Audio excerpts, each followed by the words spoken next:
Item ಯಾವುದೇ ಇರಲಿ try ಮಾಡಿ ಆಚಿ ಚಿಕನ್ ಮಸಾಲಾ. ಪ್ರಮುಖವಾಗಿ ಬೆಂಗಳೂರಿನ ಫ್ರೀಡಂ ಪಾರ್ಕ್ನಲ್ಲಿ ಹಿಂದೆಂದೂ ಕೂಡ ಬಲಗೈ ಸಮುದಾಯದಿಂದ ಇಷ್ಟು ದೊಡ್ಡ ಮಟ್ಟದ ಹೋರಾಟ ಆಗಿರಲಿಲ್ಲ. ಆದರೆ ಮೊದಲ ಬಾರಿ ಬೆಂಗಳೂರಿನ ಫ್ರೀಡಂ ಪಾರ್ಕ್ನಲ್ಲಿ ಅತಿ ದೊಡ್ಡ ಒಗ್ಗಟ್ಟು ಪ್ರದರ್ಶನ, ಅತಿ ದೊಡ್ಡ ಹೋರಾಟಕ್ಕೆ ಬಲಗೈ ಸಮುದಾಯ ಸಾಕ್ಷಿ ಆಗ್ತಾ ಇದೆ. ಒಳ ಮೀಸಲಾತಿ ವಿಚಾರಕ್ಕೆ ಸಂಬಂಧಪಟ್ಟಂತೆ ಇಷ್ಟು ದಿನಗಳ ಕಾಲ ಮನವಿ ಆಯಿತು, ಹೋರಾಟಗಳಾಯಿತು. ಬಟ್ ಈ ಬಾರಿ ಅತಿ ದೊಡ್ಡ ಹೋರಾಟ ಮಾಡಿ ಸರ್ಕಾರಕ್ಕೆ ಬಿಸಿ ಮುಟ್ಟಿಸ್ತೀವಿ ಅಂತ ಬಲಗೈ ಸಮುದಾಯ ಮುಂದಾಗ್ತಾ ಇದೆ.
ಬೆಂಗಳೂರಿನಲ್ಲಿ ಬಲಗೈ ಸಮುದಾಯದ ಬೃಹತ್ ಪ್ರತಿಭಟನೆಗೆ ಕ್ಷಣಗಣನೆ ಪ್ರಾರಂಭ ಆಗಿದೆ.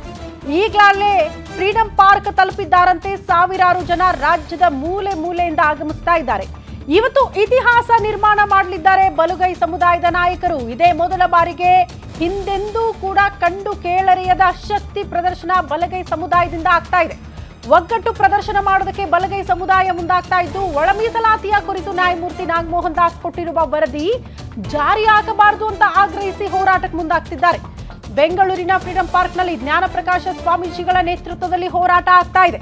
ಇವತ್ತು ಬೆಂಗಳೂರಿನಲ್ಲಿ ನೀಲಿ ಬಾವುಟಗಳದ್ದೇ ಆರ್ಭಟ ನೋಡೋದಕ್ಕೆ ಸಿಗ್ತಾ ಇದೆ. ಪ್ರತಿಭಟನೆಯಲ್ಲಿ ನಿರೀಕ್ಷೆಗೂ ಮೀರಿ ಲಕ್ಷಾಂತರ ಜನ ಸೇರುವ ನಿರೀಕ್ಷೆ ಇದೆ. ಬೆಂಗಳೂರಷ್ಟೇ ಅಲ್ಲ, ರಾಜ್ಯದ ಮೂಲೆ ಮೂಲೆಯಿಂದ ಜನ ಬರ್ತಿದ್ದಾರಂತೆ. ಫ್ರೀಡಂ ಪಾರ್ಕ್ ಸುತ್ತಮುತ್ತ ಅತಿ ಹೆಚ್ಚಿನ ಭದ್ರತೆಯನ್ನ ಪೊಲೀಸರು ಒದಗಿಸಿದ್ದಾರೆ. ಯಾಕಂದ್ರೆ ನಿರೀಕ್ಷೆಗೂ ಮೀರಿ ಜನ ಬರ್ತಿದ್ದಾರೆ ಅಂತ. KR circle, Vidhana Soudha, freedom park ಈ ಭಾಗದಲ್ಲೆಲ್ಲ ಜನಸಾಗರ, ಮೈಸೂರು ರಸ್ತೆ, ತುಮಕೂರು ರಸ್ತೆ ಸೇರಿ ಬಹುತೇಕ ಕಡೆ ಆಲ್ರೆಡಿ ಟ್ರಾಫಿಕ್ ಜಾಮ್ ಉಂಟಾಗ್ತಾ ಇದೆ. ಫ್ರೀಡಂ ಪಾರ್ಕ್ ರಸ್ತೆ ಬಿಟ್ಟು ಸಾರ್ವಜನಿಕರು ಬೇರೆ ಮಾರ್ಗ ಅನುಸರಿಸಿದ್ರೆ ಒಳ್ಳೆಯದು ಅಂತ ಅನ್ಸುತ್ತೆ. ಇವತ್ತು ಬಲಗೈ ಸಮುದಾಯದ ಈ ಹೋರಾಟ ಇದೆಯಲ್ಲ, ಇದೊಂದು ರೀತಿ ಇತಿಹಾಸ ಸೃಷ್ಟಿ ಮಾಡಬಹುದು ಅನ್ನುವಂಥ ಲೆಕ್ಕಾಚಾರ ಇದೆಯಂತೆ. ಕಾರಣ, ಮೊದಲ ಬಾರಿಗೆ ಬಲಗೈ ಸಮುದಾಯದಿಂದ ಇಷ್ಟು ದೊಡ್ಡ ಮಟ್ಟದ ಒಗ್ಗಟ್ಟು ಪ್ರದರ್ಶನ, ಇಷ್ಟು ದೊಡ್ಡ ಮಟ್ಟದ ಶಕ್ತಿ ಪ್ರದರ್ಶನ ಆಗ್ತಾ ಇರೋದು ಒಳ ಮೀಸಲಾತಿ ವಿಚಾರಕ್ಕೆ ಸಂಬಂಧಪಟ್ಟಂತೆ. ತಮ್ಮ ಸಮುದಾಯಕ್ಕೆ ಅನ್ಯಾಯ ಆಗ್ತಾ ಇದೆ, ನ್ಯಾಯಮೂರ್ತಿ ನಾಗಮೋಹನ್ ದಾಸ್ ಕೊಟ್ಟಿರುವ ವರದಿ ಇದೆಯಲ್ಲ ಅದು ಅವೈಜ್ಞಾನಿಕ, ಸರಿಯಾಗಿ ನಮ್ಮ ಸಮುದಾಯಕ್ಕೆ ನ್ಯಾಯ ಕೊಡಿಸುವಂತಹ ಅಂಶಗಳು ಅದರಲ್ಲಿ ಇಲ್ಲ, ಸರಿಯಾಗಿ ಸಮೀಕ್ಷೆಯೇ ಆಗಲಿಲ್ಲ, ಸರಿಯಾಗಿ ನಮ್ಮ ಸಮುದಾಯದ ಕುಟುಂಬದವರ ಮಾಹಿತಿಯನ್ನ ಕಲೆ ಹಾಕೋದ್ರಲ್ಲಿ ಕಂಪ್ಲೀಟ್ ಆಗಿ ಸಿಬ್ಬಂದಿ ಫೇಲ್ ಆಗಿದ್ದಾರೆ ಅನ್ನೋ ಕಾರಣಕ್ಕೆ ಆ ವರದಿಯನ್ನ ಯಾವುದೇ ಕಾರಣಕ್ಕೂ ಜಾರಿ ಮಾಡಲೇಬಾರದು ಅನ್ನೋ ಕಾರಣಕ್ಕೆ ಮರು ಸಮೀಕ್ಷೆ ಆಗಬೇಕು ಅನ್ನುವಂತಹ ವಿಚಾರ ಮುಂದಿಟ್ಕೊಂಡು ಸರ್ಕಾರಕ್ಕೆ ಬಿಸಿ ಮುಟ್ಟಿಸೋದಕ್ಕೆ ಬಲಗೈ ಸಮುದಾಯದವರು ಮುಂದಾಗ್ತಾ ಇರುವಂತಹ ದೃಶ್ಯವನ್ನ ನೋಡ್ತಾ ಇದ್ದೀರಿ. ಬೆಂಗಳೂರಿನ ಫ್ರೀಡಂ ಪಾರ್ಕ್ ಎಕ್ಸಾಕ್ಟ್ಲಿ ದೃಶ್ಯ. ಸಾಕಷ್ಟು ಜನ ಆಲ್ರೆಡಿ ಆಗಮಿಸಿದ್ದಾರೆ ಪ್ರತಿಭಟನೆಯಲ್ಲಿ ಭಾಗಿಯಾಗುವುದಕ್ಕೆ. ಬೆಂಗಳೂರು ಮಾತ್ರ ಅಲ್ಲ, ರಾಜ್ಯದ ಮೂಲೆ ಮೂಲೆಯಿಂದ ಜನ ಬಂದಿದ್ದಾರೆ. ಈ ಹೋರಾಟದಲ್ಲಿ ಭಾಗಿಯಾಗುವ ಮೂಲಕ ಸರ್ಕಾರಕ್ಕೆ ಬಿಸಿ ಮುಟ್ಟಿಸಬೇಕು. ಸಿಎಂ ಸಿದ್ದರಾಮಯ್ಯನವರ ಸ್ಥಳಕ್ಕೆ ಬರಬೇಕು, ನಮ್ಮ ಬೇಡಿಕೆಗಳನ್ನ ಈಡೇರಿಸಬೇಕು ಅನ್ನುವಂತಹ ವಿಚಾರವನ್ನ ಮುಂದಿಟ್ಕೊಂಡು ಆಗ್ತಾ ಇರುವಂತಹ ಹೋರಾಟ. ಜ್ಞಾನಪ್ರಕಾಶ ಸ್ವಾಮೀಜಿಯವರ ನೇತೃತ್ವದಲ್ಲಿ ಆಗ್ತಾ ಇರುವಂತಹ ಅತಿ ದೊಡ್ಡ ಹೋರಾಟ. ಹಿಂದೆಯೂ ಹೋರಾಟಗಳಾಗಿದೆ, ಆಗಿಲ್ಲ ಅಂತ ಅಲ್ಲ. ಸರ್ಕಾರಕ್ಕೆ ಮನವಿ ಮಾಡಿದ್ದಾರೆ, ಆಗಿಲ್ಲ ಅಂತ ಅಲ್ಲ. ಸಿಎಂ ಸಿದ್ದರಾಮಯ್ಯನವರಿಗೆ ಒತ್ತಡ ಆಗಿದೆ, ಆದರೂ ಕೂಡ ತಮ್ಮ ಮನವಿಗೆ ಸ್ಪಂದಿಸ್ತಾ ಇಲ್ಲ ಅನ್ನೋ ಕಾರಣಕ್ಕೆ ಒಂದೇ ಬಾರಿ ಅತಿ ಹೆಚ್ಚಿನ ಸಂಖ್ಯೆಯಲ್ಲಿ ಒಗ್ಗಟ್ಟು ಪ್ರದರ್ಶನ ಮಾಡೋ ಮೂಲಕ ಸರ್ಕಾರವನ್ನ ಎಚ್ಚರಿಸ್ತೀವಿ ಅಂತ ಹೊರಟಿದ್ದಾರೆ. ಎಲ್ಲಿ ತನಕ ಸರ್ಕಾರ ಸ್ಪಂದಿಸಲ್ವೋ, ಎಲ್ಲಿ ತನಕ ನಮ್ಮ ಮನವಿಗೆ ಸ್ಪಂದನೆ ಸಿಗಲ್ವೋ ಅಲ್ಲಿ ತನಕ ಈ ಹೋರಾಟ ನಿಲ್ಲಿಸೋ ಮಾತೇ ಇಲ್ಲ ಅಂತ ಗ್ಯಾರಂಟಿ ನ್ಯೂಸ್ ಜೊತೆ ಮಾತನಾಡ್ತಾ ಸ್ವಾಮೀಜಿಗಳು ಕೂಡ ಅದೇ ವಿಚಾರವನ್ನ ಪ್ರಸ್ತಾಪ ಮಾಡಿದ್ರು. ಬರಬೇಕು ಸ್ಥಳಕ್ಕೆ, ನಮ್ಮ ಮನವಿ ಸ್ವೀಕಾರ ಆಗಬೇಕು, ನಮ್ಮ ಬೇಡಿಕೆಗಳಿಗೆ ಅಸ್ತು ಅಂದ್ರೆ ಮಾತ್ರ ಈ ಹೋರಾಟದಿಂದ ಹಿಂದೆ ಸರಿತೀವಿ, ಇಲ್ಲ ಅಂದ್ರೆ ಈ ಹೋರಾಟದಿಂದ ಹಿಂದೆ ಸರಿಯುವ ಮಾತೇ ಇಲ್ಲ ಅಂತ ಜ್ಞಾನಪ್ರಕಾಶ ಸ್ವಾಮೀಜಿಗಳು ಗ್ಯಾರಂಟಿ ನ್ಯೂಸ್ ಜೊತೆ ಮಾತನಾಡ್ತಾ ಈ ವಿಚಾರಗಳನ್ನ ಕೂಡ ಪ್ರಸ್ತಾಪ ಮಾಡಿದ್ರು. ಯಾಕಂದ್ರೆ ಅವ್ರದೇ ನೇತೃತ್ವದಲ್ಲಿ ಆಗ್ತಾ ಇರುವಂತಹ ಹೋರಾಟ, ಅವ್ರು ಕೊಟ್ಟಿರುವಂತಹ ಒಂದೇ ಕರೆಗೆ ಇಡೀ ರಾಜ್ಯದ ಬಲಗೈ ಸಮುದಾಯದವರು ಯಾರ್ಯಾರಿದ್ದಾರೋ ಈ ಹೋರಾಟದಲ್ಲಿ ಭಾಗಿಯಾಗುವುದಕ್ಕೆ ಬಂದಿರುವಂತಹ ದೃಶ್ಯ ನೋಡ್ತಾ ಇದ್ದೀರಿ. ಒಂದು ಬಲಗೈ ಸಮುದಾಯದ ಒಂದು ಒಕ್ಕೂಟವು ಒಂದೇ ಒಂದು ವೇದಿಕೆಯಲ್ಲಿ ಒಂದು ಜಮಾಯಿಸಿ ಸರ್ಕಾರಕ್ಕೆ ಬಿಸಿ ಮುಟ್ಟಿಸಿ ಯಾವುದೇ ಕಾರಣಕ್ಕೂ ಈ ನ್ಯಾಯಮೂರ್ತಿ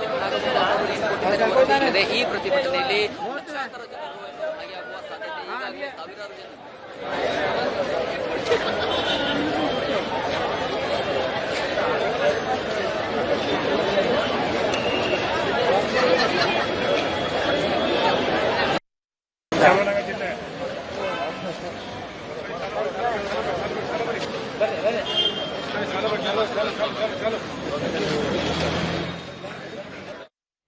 ಈ ಬಗ್ಗೆ ಮತ್ತಷ್ಟು ಡೀಟೇಲ್ಸ್ ಅನ್ನ ಕೊಡೋದಕ್ಕೆ ನಮ್ಮ ಪ್ರತಿನಿಧಿ ಸಂಗಮೇಶ್ ಸ್ಪಾಟ್ ಇಂದ ನೇರ ಸಂಪರ್ಕದಲ್ಲಿ ಜಾಯಿನ್ ಆಗ್ತಿದ್ದಾರೆ. ಸಂಗಮೇಶ್, ಅತಿ ದೊಡ್ಡ ಹೋರಾಟ ಅಂತೆ ಬಲಗೈ ಸಮುದಾಯದಿಂದ ಹಿಂದೆಂದೂ ಕೂಡ ಇಷ್ಟು ಒಗ್ಗಟ್ಟು ಪ್ರದರ್ಶನ ಆಗಿರಲಿಲ್ಲ, ಇಂಥ ಹೋರಾಟ ಕಂಡಿರಲಿಲ್ಲ ರಾಜ್ಯ ಅಂತ.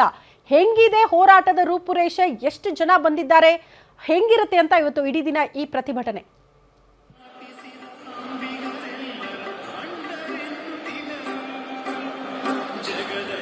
ಶ್ರುತಿ, ನಾನು ಇವಾಗ ಬಲಗೈ ಸಮುದಾಯದಿಂದ ಫ್ರೀಡಂ ಪಾರ್ಕ್ ನಲ್ಲಿ ಹೋರಾಟವನ್ನ ಮಾಡುವುದಕ್ಕೆ ಸಜ್ಜಾಗಿದ್ದಾರೆ. ಸದ್ಯ ನಾನು ಫ್ರೀಡಂ ಪಾರ್ಕ್ ನಲ್ಲಿ ಇದ್ದೇನೆ, ತೋರಿಸ್ತಾ ಹೋಗ್ತೇನೆ ಯಾವ ರೀತಿ ದೃಶ್ಯ ಇದೆ ಅಂತೆ.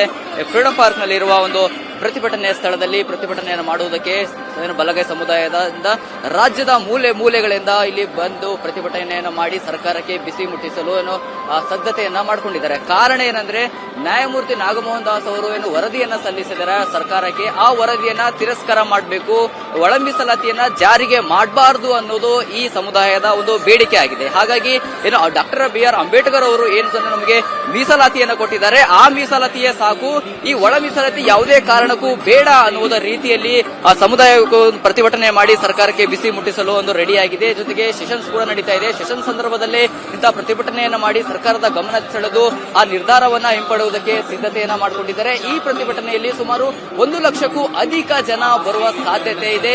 ಈ ಪ್ರತಿಭಟನೆ ನಿಮಿತ್ತವಾಗಿ ಫ್ರೀಡಂ ಪಾರ್ಕ್ ನ ಸುತ್ತಮುತ್ತ ಟ್ರಾಫಿಕ್ ಜಾಮ್ ಆಗುವ ಸಂದರ್ಭ ಕೂಡ ಇದ್ದು ಪೊಲೀಸರು ಸಕಲ ಸಿದ್ಧತೆಗಳನ್ನ ಮಾಡಿಕೊಂಡಿದ್ದಾರೆ. ಹಾಗಾಗಿ ಈ ಪ್ರತಿಭಟನೆಯ ಇವತ್ತು ನಡೀತಾ ಇದೆ. ಈ ಪ್ರತಿಭಟನೆಗೆ ಸರ್ಕಾರದಿಂದ ಯಾವುದೇ ಪ್ರತಿಕ್ರಿಯೆಯನ್ನ ಬರದೇ ಇದ್ರೆ ನಾವು ಈ ಪ್ರತಿಭಟನೆ ಹೀಗೆ ಮುಂದುವರಿಸುತ್ತೇವೆ ಅಂತ ಸ್ವಾಮೀಜಿ ಕೂಡ ಹೇಳ್ತಾ ಇದ್ದಾರೆ. ಹೀಗಾಗಿ ಈ ಪ್ರತಿಭಟನೆಯಲ್ಲಿ 1 ಲಕ್ಷಕ್ಕೂ ಅಧಿಕ ಜನ ಬಂದು ಯಾವುದೇ ಕಾರಣಕ್ಕೆ ನ್ಯಾಯಮೂರ್ತಿ ನಾಗಮೋಹನ್ ದಾಸ್ ಅವರು ವರದಿಯನ್ನ ಏನು ಸರ್ಕಾರಕ್ಕೆ ಸಲ್ಲಿಸಿದರೆ ಆ ವರದಿಯನ್ನ ತಿರಸ್ಕಾರ ಮಾಡಬೇಕು. ಯಾಕಂದ್ರೆ ಅದು ಅವೈಜ್ಞಾನಿಕವಾಗಿದೆ. ಹೀಗಾಗಿ ಇದನ್ನ ಜಾರಿ ಮಾಡಿದ್ರೆ ನಮ್ಮ ಸಮುದಾಯಕ್ಕೆ ಅನ್ಯಾಯ ಆಗುತ್ತೆ ಅಂತ ಜ್ಞಾನಪ್ರಕಾಶ್ ಸ್ವಾಮೀಜಿ ಕೂಡ ಹೇಳ್ತಾ ಇದ್ದಾರೆ.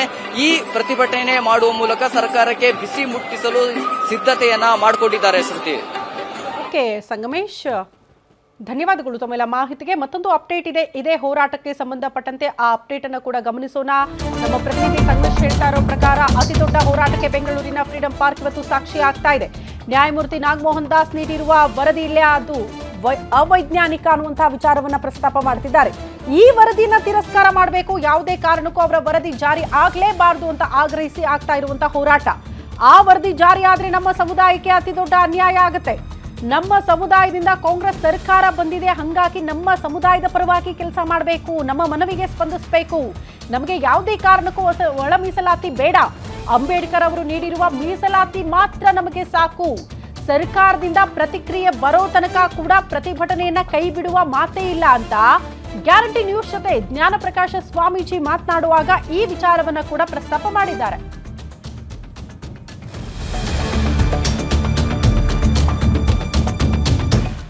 ನ್ಯಾಯಮೂರ್ತಿ ನಾಗಮೋಹನ್ ದಾಸ್ ಅವರು ವರದಿಯನ್ನ ಸರ್ಕಾರಕ್ಕೆ ಸಲ್ಲಿಸಿದ್ದಾರೆ. ಆದ್ರೆ ಈ ವರದಿಯನ್ನ ಯಾವುದೇ ಕಾರಣಕ್ಕೂ ಜಾರಿ ಮಾಡಬಾರದು ಅನ್ನೋದನ್ನ ಖಂಡಿಸಿ ಇಂದು ನಗರದ ಫ್ರೀಡಂ ಪಾರ್ಕ್ ನಲ್ಲಿ ಉಗ್ರವಾದ ಹೋರಾಟವನ್ನ ಮಾಡಲಾಗ್ತಾ ಇದೆ. ಜ್ಞಾನಪ್ರಕಾಶ ಸ್ವಾಮೀಜಿಗಳ ನೇತೃತ್ವದಲ್ಲಿ ಉಗ್ರವಾದ ಪ್ರತಿಭಟನೆಯನ್ನ ಮಾಡಲಾಗ್ತಾ ಇದ್ದು ಲಕ್ಷಾಂತರ ಜನರು ಸೇರುವ ಒಂದು ಸಾಧ್ಯತೆ ಇದೆ. ಹಾಗಾದ್ರೆ ಈ ವರದಿಯನ್ನ ತಿರಸ್ಕಾರ ಮಾಡಿ ಅಂತ ಇವರು ಹೇಳ್ತಿರುವುದು ಯಾಕೆ, ಇವರ ಬೇಡಿಕೆಗಳೇನು ಮಾಡ್ತಾ ಅನ್ನೋದಕ್ಕೆ ಜ್ಞಾನಪ್ರಕಾಶ ಸ್ವಾಮೀಜಿ ಅವರಿದ್ದಾರೆ, ಮಾತನಾಡಿಸ್ತೀನಿ. ಸ್ವಾಮೀಜಿ ಅವರೇ, ಯಾವ ಬೇಡಿಕೆಗಳನ್ನ ಇಟ್ಕೊಂಡು ನೀವು ಈ ವರದಿಯನ್ನ ತಿರಸ್ಕಾರ ಮಾಡಿ ಅಂತ ಹೇಳ್ತಾ ಇದ್ದೀರಿ? ನಮಗೆ ನಾಗಮೋಹನ್ ದಾಸ್ ಅವರ ವರದಿ ಸುಪ್ರೀಂ ಕೋರ್ಟ್ ನ ತೀರ್ಪು ಏನಿದೆ, ಸುಪ್ರೀಂ ಕೋರ್ಟ್ ನ ತೀರ್ಪಿಗೆ ವಿರುದ್ಧವಾಗಿದೆ. ಸುಪ್ರೀಂ ಕೋರ್ಟ್ ನ ತೀರ್ಪು ಏನ್ ಹೇಳುತ್ತೆ ಅಂದ್ರೆ, ನೀವು ಎಂಪಿರಿಕಲ್ ಡಾಟಾವನ್ನ ಕಲೆಕ್ಟ್ ಮಾಡಿ ಸಮಾನ ಜಾತಿಗಳನ್ನು ಒಟ್ಟುಗೂಡಿಸಿ ಅಂತ ಸುಪ್ರೀಂ ಕೋರ್ಟ್ ತೀರ್ಪಿನಲ್ಲಿ ಹೇಳಿದ್ದಾರೆ. ನಾಗಮೋಹನ್ ದಾಸ್ ಅವರಿಗೆ ಟರ್ಮ್ಸ್ ಅಂಡ್ ಕಂಡೀಷನ್ಸ್ ಏನಿತ್ತು ಅಂದ್ರೆ, ನೀವು ಎಂಪಿರಿಕಲ್ ಡಾಟಾವನ್ನ ಕಲೆಕ್ಟ್ ಮಾಡಿ, ಜೊತೆಗೆ ಯಾವ ಸಮುದಾಯಗಳು ಹೋಮೋಜಿನಿಯಸ್ ಅಂದ್ರೆ ಸಮಾಂತರ ಜಾತಿಗಳಾವೆ ಒಟ್ಟುಗೂಡಿಸಿ ಅಂತ. ಆದ್ರೆ ನಾಗಮೋಹನ್ ದಾಸ್ ಅವರು ಏನ್ ಮಾಡಿದ್ದಾರೆ, ತಮ್ಮ ಸಮೀಕ್ಷೆಯಲ್ಲಿ ಬಲಗೈ ಸಂಬಂಧಿತ ಜಾತಿಗಳನ್ನ ಅಲಮಾರಿಗೆ ಹಾಕೋದು, ಅಲಮಾರಿ ಸಂಬಂಧಿತ ಜಾತಿಗಳನ್ನ ಎಡಗೈಗೆ ಹಾಕಿ ಜಾತಿಗಳನ್ನು ಒಡೆದು ಬಿಟ್ಟಿದ್ದಾರೆ. ಹಾಗಾಗಿ ಇಡೀ ರಾಜ್ಯಾದ್ಯಂತ ಬಲಗೈ ಸಮುದಾಯ ಇವತ್ತೇನಾಗಿದೆ, ಕರ್ನಾಟಕ ಸರ್ಕಾರಕ್ಕೆ ಎಚ್ಚರಿಕೆ ಕೊಡ್ತಾ ಇದೆ. ನೋಡಿ, ಯಾವುದೇ ಕಾರಣಕ್ಕೂ ಅವೈಜ್ಞಾನಿಕವಾಗಿರ್ತಕ್ಕಂಥ, ಅಪೂರ್ಣವಾಗಿರ್ತಕ್ಕಂತಹ, ಸಂವಿಧಾನ ವಿರೋಧವಾಗಿರ್ತಕ್ಕಂಥ ಈ ಒಂದು ನ್ಯಾಯಮೂರ್ತಿ ನಾಗಮೋಹನ್ ದಾಸ್ ವರದಿ ನೀವು ಯಾವುದೇ ಕಾರಣಕ್ಕೂ ಜಾರಿ ಮಾಡಬಾರದು. ಮಾಡಿದ್ರೆ ಈ ಒಂದು ಒಳ ಮೀಸಲಾತಿ ಅನ್ನೋದು ಒಂದು ಸಮುದಾಯದ ವಿಷಯ ಅಲ್ಲ. ಒಳ ಮೀಸಲಾತಿ 101 ಸಮುದಾಯಕ್ಕೆ ಸಂಬಂಧಂತ ವಿಚಾರ ಇದು. ಹಾಗಾಗಿ ನಿನ್ನೆ ಕೂಡ ಭೋವಿ, ಕೊರಮ, ಕೊರಚ ಅವರು ಕೂಡ ಉಗ್ರವಾದ ಪ್ರತಿಭಟನೆ ಮಾಡಿದ್ರು, ಸರ್ಕಾರಕ್ಕೆ ಬಿಸಿ ಮುಟ್ಟಿಸುವ ಕೆಲಸವನ್ನ ಮಾಡಿದ್ರು. ಅದರ ಬೆನ್ನಲ್ಲೇ ನೀವು ಕೂಡ ಪ್ರತಿಭಟನೆ ಮಾಡ್ತಾ ಇದ್ದೀರಿ. ಈಗ 27ನೇ ತಾರೀಕು ಸರ್ಕಾರಕ್ಕೆ ಮಾಡು ಇಲ್ಲವೇ ಮಡಿ ಅಂತ ಹೇಳಿದ್ದಾರೆ.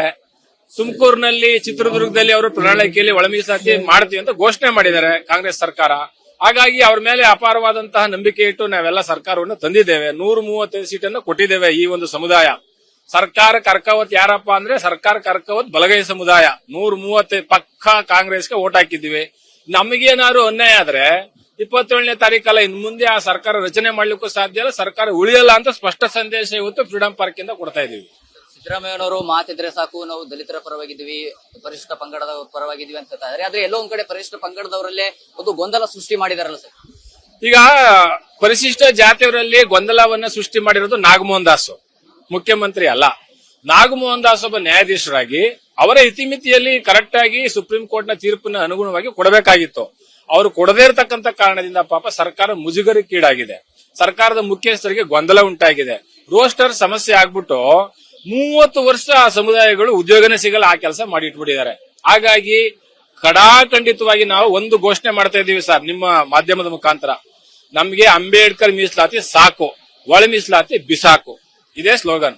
ಒಟ್ಟಾರೆಯಾಗಿ ಒಳ ಮೀಸಲಾತಿ ಬೇಡವೇ ಬೇಡ ಬಿಸಾಕು ಅಂತ. ಅಂಬೇಡ್ಕರ್ ಮೀಸಲಾತಿ ಬೇಕು, ಒಳ ಮೀಸಲಾತಿ ಬಿಸಾಕು.